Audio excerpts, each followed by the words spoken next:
अध्याय 56 समंतक उपाख्यान। द्वारकाधाम क्षेत्रात सत्राजित नावाचा एक राजा होता. तो सूर्यदेवाचा अनन्य भक्त होता. त्याच्यावर प्रसन्न होऊन सूर्यदेवाने त्याला प्रसाद रूपात प्रसिद्ध समंतक मणी भेट दिला. याच समंतक मण्यावरून सत्राजित आणि यदुकुळातील मंडळी यांच्या तपसमज निर्माण झाले होते. पुढे जेव्हा सत्राजिताने समंतक मण्यासहित स्वेच्छेने आपली मुलगी सत्यभामा श्रीकृष्णांना अर्पण केली तेव्हा त्यांच्यातील असमज दूर झाले. या समंतक मण्यामुळे केवळ सत्यभामेचाच श्रीकृष्णांशी विवाह झाला असे नव्हे तर जांबवानाची कन्या जांबवती हिचाही श्रीकृष्णांशी विवाह झाला. मागे कथन केल्याप्रमाणे प्रद्युम्नाच्या पुनरागमनापूर्वीच हे दोन विवाह संपन्न झाले होते. या अध्यायात सत्राजिताने यदुकुळाचा असा अपमान केला. पुढे त्यांना सद्बुद्धी कशी सुचली आणि कशा प्रकारे त्याने समंतक मण्यासह स्वतःची कन्या श्रीकृष्णांना दिली याविषयी वर्णन केले जाईल. सत्राजित सूर्यदेवाचा एकनिष्ठ भक्त असल्यामुळे पुढे त्याचा सूर्यदेवाशी गाढ स्नेहसंबंध झाला. त्याच्या उपासनेवर प्रसन्न होऊन सूर्यदेवाने त्याला समंतक नावाचा एक विलक्षण मणी दिला. जेव्हा सत्राजिताने समंतक मणी हाराप्रमाणे आपल्या गळ्यात घातला तेव्हा तो दुसरा सूर्यच भासू लागला. सत्राजित मणी गळ्यात घालून द्वारकेत कधी कधी जायचा तेव्हा द्वारकेतील रहिवाशांना सूर्यदेवच भगवान श्रीकृष्णांच्या भेटीसाठी आले आहे असे वाटायचे. श्रीकृष्ण हे पूर्ण पुरुषोत्तम भगवान असल्यामुळे कधी कधी देवी देवता त्यांच्या भेटीसाठी येत असतात हे द्वारकावासियांना माहीत होते. त्यामुळे जेव्हा सत्राजित द्वारकेत येत असे तेव्हा श्रीकृष्णाव्यतिरिक्त सारे द्वारकेचे नागरिक त्यांना सूर्यदेवच समजत असत. सत्राजित सर्वांच्या परिचयाचा होता तरी समंतक मण्याच्या दैदिप्यमान कांतीमुळे तो कोणालाही ओळखू येत नसे. असेच एकदा त्याला सूर्यदेव समजून द्वारकेतील काही सन्माननीय नागरिक श्रीकृष्णाकडे गेले आणि त्यांच्या भेटीसाठी सूर्यदेव आले असल्याचे त्यांना सांगितले. त्यावेळी श्रीकृष्ण बुद्धिबळाचा खेळ खेळत होते. त्यावेळी तेथे आलेल्या नागरिकांपैकी एक ज्येष्ठ नागरिक आदरपूर्वक म्हणाला, हे नारायण, तुम्ही स्वयं भगवान आहात. आपल्या नारायण रूपात आपण चतुर्भुज असून शंख चक्र गदा व पद्मधारी आहात. वसुतः आपण सर्वांचे स्वामी आहात. भगवान नारायण असूनही आपण वृंदावनात यशोदा मातेचे लहान मूल म्हणून अवतीर्ण झाले आहात. आता माता यशोदा आपल्याला कधी कधी दोराने बांधित असे म्हणून आपण दामोदर नावानेही प्रसिद्ध आहात. श्रीकृष्ण हे पूर्ण पुरुषोत्तम भगवान नारायण आहे हे द्वारकावासी लोकांना पूर्णपणे माहीत होते. श्रीकृष्ण स्वयं भगवान आहेत याची पुष्टी ज्येष्ठ मायावादी दार्शनिक श्रीपाद शंकराचार्य यांनीही केली आहे. शंकराचार्य परमसत्याला निराकार मानतात. याचा अर्थ ते स्वयंपूर्ण परमसत्य साकार भगवंताचा अस्वीकार करतात असा नव्हे. त्यांच्या म्हणण्याचे तात्पर्य हे आहे की भौतिक जगातील भौतिक आकार असलेल्या सर्व गोष्टी अनित्य असून त्यांची उत्पत्ती होते, काही काळ त्याचे अस्तित्व राहते व शेवटी त्यांचा नाश होतो. परंतु भगवान नारायणांचा श्रीविग्रह भौतिक नसून तो उत्पत्ती, स्थिती व नाश या त्रिविध भौतिक अवस्थांच्या मर्यादेपलीकडे आहे. जे लोक भगवान श्रीकृष्णांना एक साधारण मनुष्य समजतात अशा अल्पबुद्धीच्या लोकांसाठी श्री शंकराचार्यांनी भगवंत निराकार आहे असे सांगितले. त्यांचा निराकार म्हणण्याचा उद्देश असा की येथे या भौतिक जगातील नाहीत. त्यांचा विग्रह पांचभौतिक नसून दिव्य स्वरूपातील आहे. द्वारकेच्या नागरिकांनी श्रीकृष्णांना दामोदरच नव्हे तर गोविंद नावानेही संबोधिले होते. गोविंद म्हणजे गाई वासरांवर अतिशय प्रेम करणारे. ते यदुकुळात उत्पन्न झालेले असून श्रीमान वासुदेवांचे सुपुत्र होते. म्हणून त्यांचा आपल्याशी अतिशय निकटचा संबंध आहे हे दाखविण्यासाठी ते श्रीकृष्णांना यदुनंदन असे म्हणाले. श्रीकृष्ण हे संपूर्ण ब्रह्मांडाचे स्वामी आहेत असा त्यांचा निष्कर्ष होता आणि त्याप्रमाणे ते त्यांचे महात्म्य गात होते. नित्यप्रती श्रीकृष्णांचे दर्शन करण्याचे सौभाग्य प्राप्त झालेले आपण भगवान असे द्वारकेचे निवासी असल्याचा मोठेपणा शब्दातून प्रकट करीत विविध प्रकारे त्याने श्रीकृष्णांना संबोधित केले. अशा प्रकारे जेव्हा सत्राजित द्वारका शहराला भेट द्यायचा येत असे तेव्हा श्रीकृष्ण जरी द्वारकेत सामान्य मानवाप्रमाणे राहत होते तरी थोर देवदेवता त्यांच्या भेटीसाठी येतात असा विचार करून द्वारकावासी जनांना त्याचा मोठा अभिमान वाटत असे. म्हणून सत्राजित द्वारकेत येताच त्यांनी तेजपुंज कांतीधारी सूर्यदेव भेटीला आले असल्याची वार्ता श्रीकृष्णांना सांगितली. द्वारकावासी निश्चयपूर्वक सांगत होते की सूर्यदेवाने द्वारकेत यावे याचा काहीच आश्चर्य नाही, कारण भगवंतांचा शोध घेणाऱ्या अखिल विश्वातील भाग्यवान पुरुषांना भगवंत यदुवंशातील कुटुंबात अवतीर्ण झाले असून त्या परिवाराचे एक सदस्य या नात्याने द्वारकेत निवास करीत आहेत याची पूर्ण कल्पना होती. अशा रीतीने द्वारकेतील नागरिकांनी या प्रसंगी आपला आनंद प्रकट केला. त्यांचे म्हणणे ऐकून घेतल्यानंतर ज्यांचा सर्वत्र निवास आहे अशा भगवान श्रीकृष्णांनी केवळ मंदस्मित केले. त्यांच्यावर प्रसन्न होऊन श्रीकृष्णांनी त्यांना उघड करून सांगितले की ते ज्यांचे सूर्यदेव समजून वर्णन करीत आहेत तो सूर्यदेव नसून सूर्यदेवांकडून प्राप्त झालेल्या मौल्यवान रत्नाच्या रूपाने आपले ऐश्वर्य दाखविण्याच्या इच्छेने द्वारकेत आलेला राजा सत्राजित आहे. सत्राजित मुळीच श्रीकृष्णाकडे आलेला नव्हता. तो तर समंतक मण्याच्या नादात उन्मत्त झालेला होता. त्याने त्या मण्याची एका मंदिरात स्थापना केली आणि पूजेसाठी ब्राह्मण नेमले. भौतिक गोष्टींची उपासना करणाऱ्या मूर्ख माणसांचे हे एक उदाहरण आहे. भगवद्गीतेत म्हटले आहे की कास्यकर्माचे फळ तात्काळ प्राप्त व्हावे म्हणून अल्पबुद्धीचे लोक भौतिक ब्रह्मांडांतर्गत मर्यादित सत्ता असणाऱ्या देवी देवतांची उपासना करतात. भौतिकवादी या शब्दाचा भाव हा आहे की केवळ भौतिक जगातील इंद्रिय तृप्तीचे संबंध ठेवणारा असा मनुष्य. एकदा श्रीकृष्णाने सत्राजिताकडे समंतक मण्याची मागणी केली होती, परंतु सत्राजिताने त्याची अवज्ञा करून मणी पूजेसाठी ठेवून घेतला होता. असा कोण आहे की ज्याने त्या मण्याची उपासना केली नसती? त्या मण्यात फार मोठी शक्ती होती. प्रतिदिन तो मणी मोठ्या प्रमाणात सुवर्णाची निर्मिती करीत असे. सुवर्ण भारमध्ये मोजले जाते. वैदिक सूत्रानुसार एक भार म्हणजे 16 पौंड सोन्या इतका असतो. 80 पौंडाचा एक मन असतो. याप्रमाणे तो समंतक मणी प्रतिदिन 170 पौंड सोने निर्माण करीत असे. या व्यतिरिक्त वैदिक वाङ्मयातून आपणास समंतक मण्याविषयी उल्लेख मिळतो की जगाच्या कोणत्याही भागात या मण्याची पूजा केली असता तेथे दुष्काळाचे भय राहत नाही. इतकेच काय, पण जेथे मणी असेल तेथे महामारी इत्यादींसारख्या अशुभ घटनांचीही शक्यता नसते. राज्यातील प्रत्येक उत्तम वस्तू राज्य चालविणाऱ्या राजाला अर्पण करण्यात यावी ही गोष्ट श्रीकृष्ण जगाला दाखवून देत होते. श्रीकृष्णाचे पितामह राजा उग्रसेन अनेक घराण्यांचे प्रमुख होते. त्याप्रमाणे श्रीकृष्णाने सत्राजिताला असा संदेश दिला की त्याने तो मौल्यवान मणी राजा उग्रसेनाला द्यावा आणि त्याचवेळी राज्यातील सर्वोत्तम वस्तूवर राजाचा अधिकार कसा असतो याचीही त्यांनी त्याला जाणीव करून दिली. परंतु देवी देवतांचा उपासक असल्यामुळे सत्राजित अतिशय भोगवादी झाला होता. श्रीकृष्णांची विनंती स्वीकारण्याऐवजी प्रतिदिन 170 पौंड सोन्यासाठी त्याची पूजा करणे हेच त्याला शहाणपणाचे वाटले. अशा प्रकारे प्रतिदिन मोठ्या प्रमाणात सुवर्ण मिळू लागल्यावर भौतिकवादी मनुष्याला कृष्ण भावनेत गोडी वाटणे कसे शक्य आहे? म्हणून कधी कधी श्रीकृष्ण एखाद्यावर आपली विशेष कृपा दाखवितात आणि त्याने केलेला भौतिक संपत्तीचा साठा आपल्या इच्छेने काढून घेऊन त्याला आपला श्रेष्ठ शरणागत भक्त बनवितात. परंतु सत्राजिताने श्रीकृष्णाच्या आज्ञेचे उल्लंघन केले आणि समंतक मणी स्वतःजवळच ठेवून घेतला. या घटनेनंतर आपल्या कुळाचे वैभव दाखविण्याच्या हेतूने सत्राजिताच्या धाकट्या भावाने प्रसेनाने तो मणी आपल्या गळ्यात घातला आणि घोड्यावर स्वार होऊन आपल्या वैभवाचे प्रदर्शन करीत तो वनात गेला. हा सत्राजिताचा भाऊ प्रसेन वनात इकडे तिकडे फिरत असताना एका बलाढ्य सिंहाने त्याच्यावर आक्रमण केले आणि त्याच्या घोड्यासहित त्याला ठार मारले. पुढे समंतक मणी घेऊन तो सिंह आपल्या गुहेकडे निघून गेला. एका जांबवान नावाच्या वृक्षराजाला ते समजतात त्या गुहेत जाऊन त्याने त्या सिंहाला ठार मारले आणि तो मणी स्वतःकडे घेतला. प्रभू रामचंद्रांच्या वेळेपासूनच जांबवान भगवंतांचा थोर भक्त होता. त्यामुळे जांबवानाला त्या मौल्यवान रत्नाचे तितकेसे महत्त्व वाटले नाही आणि त्याने तो मणी खेळणे म्हणून आपल्या लहान मुलास दिला. इकडे आपला भाऊ प्रसेन समंतक मणी घेऊन वनातून परतला नाही म्हणून सत्राजित अतिशय अस्वस्थ झाला. त्याच्या भावाला एका सिंहाने ठार मारले होते आणि त्या सिंहालाही जांबवानाने ठार मारले होते याची त्याला कल्पना नव्हती. आता तो वेगळाच विचार करू लागला. श्रीकृष्णांना मणी हवा होता आणि त्यांना तो न मिळाल्याने त्यांनी तो प्रसेनाकडून बलपूर्वक स्वतःकडे घेऊन त्याला ठार मारले असावे असा विचार तो करू लागला. सत्राजिताने ही वदंता द्वारकेच्या समस्त भागात पसरविली. श्रीकृष्णाने प्रसेनाला ठार मारून मणी घेतला ही वदंता शीघ्रतेने सर्वत्र पसरली. अशा रीतीने कलंक लावून घेणे श्रीकृष्णांना आवडले नाही म्हणून त्यांनी वनात जाऊन स्वतः समंतक मण्याचा शोध करण्याचा निश्चय केला. त्यांनी द्वारकेतील काही नागरिक संगतीने घेतले. प्रसेनाच्या शोधासाठी ते वनात गेले. तेथे त्यांना आढळले की एका मोठ्या सिंहाने प्रसेनाला ठार मारले आहे. पुढे वृक्षराज जांबवानाने ठार मारलेला सिंहही त्यांना आढळला. वृक्षराजाने त्या सिंहाला कोणत्याही शस्त्राविनाच ठार मारले असल्याचे त्यांना दिसले. पुढे गेल्यावर त्यांना त्या वनात एक विशाल गुहा दिसली. तिला वृक्षाच्या घराची वाट म्हटले जात असे. संगतीतील नागरिक भीतीमुळे गुहेत प्रवेश करू शकणार नाही ते माहिती असल्यामुळे श्रीकृष्णांनी त्यांना गुहेबाहेरच थांबायला सांगितले आणि ते एकटेच वृक्षराज जांबवानाला शोधण्यासाठी त्या अंधाऱ्या गुहेत प्रविष्ट झाले. त्या गुहेच्या अंतर्भागात गेल्यावर तो प्रसिद्ध समंतक मणी खेळणे म्हणून एका लहान मुलाच्या हातात दिला असल्याचे त्यांनी पाहिले. ते तसेच पुढे सरसावले आणि तो मणी घेण्यासाठी मुलासमोर उभे राहिले. वृक्षाच्या मुलाचा सांभाळ करणारी दाई श्रीकृष्णांना समोर पाहून अतिशय घाबरली आणि श्रीकृष्ण समंतक मणी घेऊन जातील अशी भीती वाटून मोठमोठ्याने ओरडू लागली. दाईचे ओरडणे ऐकून अतिशय क्रोधाने जांबवान त्या ठिकाणी पोहोचला. वास्तविक पाहता जांबवान श्रीकृष्णाचा थोर भक्त होता, परंतु अतिशय रागावलेल्या मनस्थितीत असल्यामुळे तो आपल्या स्वामीला ओळखू शकला नाही. तो त्यांना एका सामान्य मनुष्य समजला.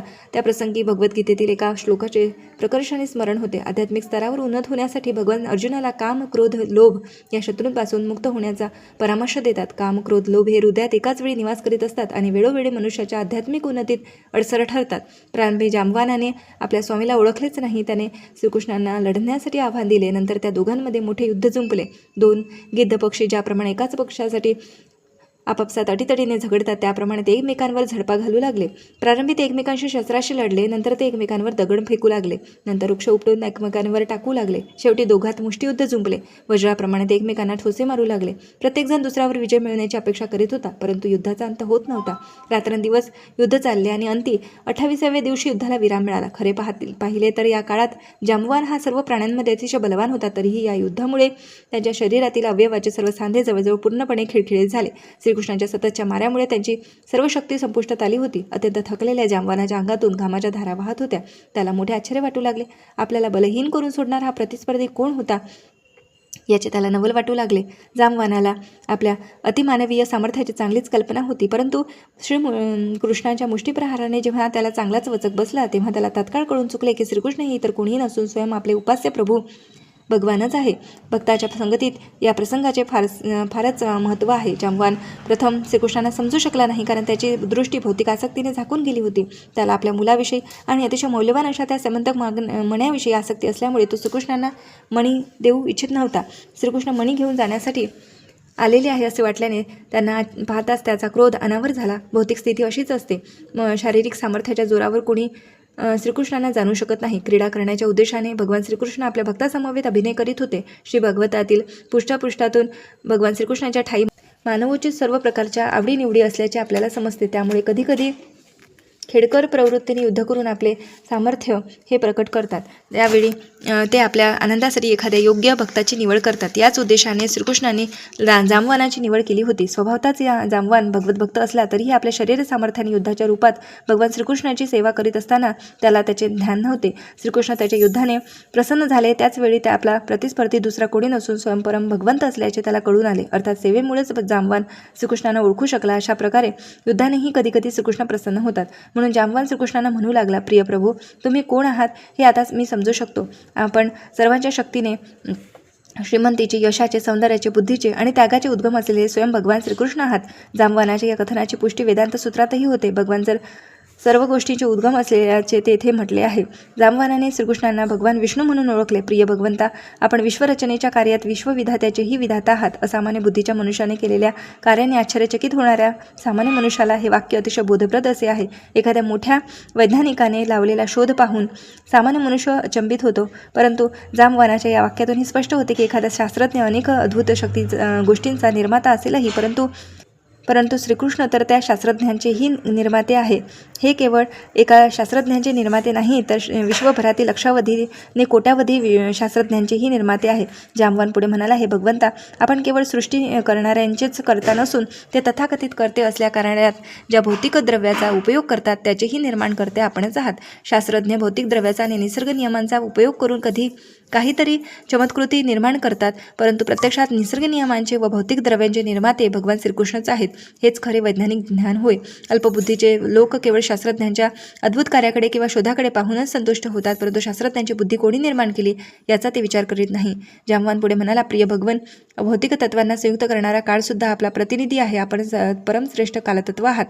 याच कालात विश्वाचे सृजन, पालन होते आणि शेवटी संहार होतो. केवळ काल आणि भौतिक तत्वेच नव्हे, तर भौतिक तत्वांचा आणि विश्वातील सुविधांचा उपभोग घेणारे जीवसुद्धा आपलेच अंश आहे. म्हणून जीव स्वतंत्र निर्माते नाही. सर्व तथ्यांचा योग्य रीतीने अभ्यास केल्यावर आपणच परम नियंते असून सर्वांचे स्वामी आहात हे सर्वांना कळून येईल. प्रिय प्रभू, मी ज्यांची प्रभू रामचंद्रांच्या रूपात उपासना करतो ते स्वयं भगवान आपणच आहात हे मी ओळखतो. माझ्या प्रभू रामचंद्रांना समुद्रावर सेतू बांधाव्याचा होता आणि माझ्या प्रभूच्या केवळ नेत्रकटाक्षाने सागर कशा प्रकारे शुद्ध झाला होता हे मी प्रत्यक्ष पाहिले आहे. जेव्हा सागर शुद्ध झाला होता तेव्हा सागरातील देव, मासे, मगरी, तिमिंगल, मत्स्यासारखे जलचर भयाने व्याकुळ होऊन उठले होते. सागरातील तिमिंगल मासे देवमाशांसारख्या जलचरांना सहजपणे गिळंकृत करू शकतात. अशा प्रकारे माघार घेऊन प्रभू रामचंद्रांना लंका बेटावर जाण्याकरिता मार्ग देणे सागराला भाग पडले होते. लंकेला सध्या सिलोन म्हटले जाते. रामेश्वरापासून लंकेपर्यंतच्या सेतूची निर्मिती आजही सर्वश्रुत आहे. सेतू बांधून झाल्यानंतर रावणाच्या संपूर्ण राज्याला आग लावण्यात आली होती. रावणाशी झालेल्या युद्धात आपल्या तीक्ष्ण बाणांनी रावणाचे शरीर खंड झाले आणि त्याचे मस्तक भूमीवर पडले. आपण माझ्या प्रभू रामचंद्राव्यतिरिक्त अन्य कोणी नाहीत ते मी आता ओळखले आहे. अशी अपरिमित शक्ती त्यांच्याऐवजी कोणाजवळ नाही. माझा असा पराभव कोणालाही करता येणे शक्य नाही.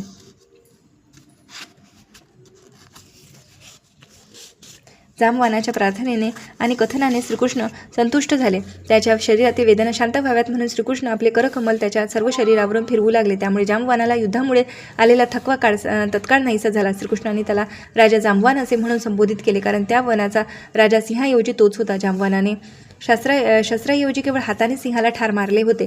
श्रीकृष्णांनी आपल्या गुहेत येण्याचे त्याला कारण सांगितले. ते समंतकमण्याची मागणी करण्यासाठी त्याच्याकडे आले होते, कारण त्या ज्या वेळेपासून समंतकमणी हरवला गेला होता तेव्हापासून काही बुद्धिहीन लोकांनी त्यांच्या नावाला कलंक लावला होता. त्यामुळे त्या कलंकापासून सुटण्यासाठी समंतकमणी मागण्याच्या इच्छेने आपण आलो असल्याचे त्यांनी जांबवानासमोर स्पष्ट सांगितले.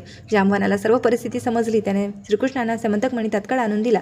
इतकेच काय, पण त्या मण्यासमवेत त्याने आपली उपवर कन्या जांबवतीही श्रीकृष्णांना अर्पण केली. जांबवानाने गुहेतच तिथंच श्रीकृष्णांना समंतकमणी दिला आणि तेथेच श्रीकृष्णांचा जांबवतीशी विवाह झाला.